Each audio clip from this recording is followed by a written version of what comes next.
রেখমা দাসের মনে।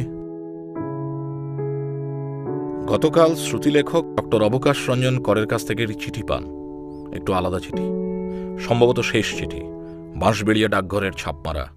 চিঠিটি অবিকল প্রকাশিত হল। শ্রীমান বন্ধুবরোত্তম ভট্টাচার্য, শরৎকাল আসছে, তারপরেই শীত, পাতা ঝরার সময়।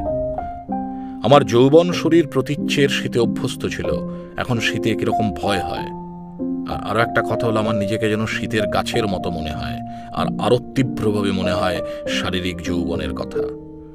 মানসিক যৌবন ক্ষণজন্মারাই শুধু শাসন করতে পারেন, বাকিদের সবার বৃদ্ধ বয়স হলদে পাতার মতো, ভেতরেও বাইরেও।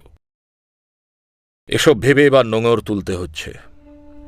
হে বৃদ্ধ কাণ্ডারি, সময় হল। নিভৃত, স্বতন্ত্র আর নিঃসঙ্গ বিদায়ের যে সিদ্ধান্ত আমি নিয়েছি, তাতে আমার মনে মুক্তির একটি নিবিড় আনন্দ হলেও তোমার মতো বন্ধুদের কষ্ট হবে তা আমি জানি। এই চরাচরের সব সম্পর্কের মধ্যে বন্ধুত্বের মতো মহৎ আর স্বার্থগন্ধশূন্য সম্পর্ক আর নেই। মহাপ্রস্থানের যুধিষ্ঠিরের সঙ্গে একটি বান্ধবতুল্য কুকুর, আর হ্যামলেটের শেষ বাণীর ধারক ও বাহক বন্ধু হোরেশীয়, যার মুখে আমরা শেষ সান্ত্বনাটি পাই। প্রাশিয়ান নিৎসের মতো কড়াপাকের দার্শনিক তার সুপারম্যানকে সাধারণ সব আইন ও নৈতিকতার উপরে রেখেছেন, কিন্তু সেই অতিমানবের একমাত্র নিষেধ, not to betray a friend. আমার জীবনের যারা গুরুস্থানীয় তারা সকলেই মৃত।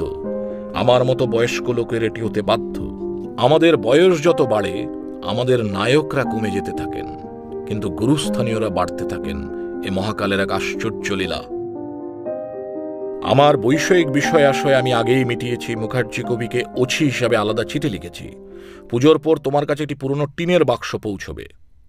আমাকে ফোনে না পেলে বিব্রত হয়ে না। এই মহাবিশ্বের খুব নগণ্য জায়গাতেই আমাদের ফোন পৌঁছয়।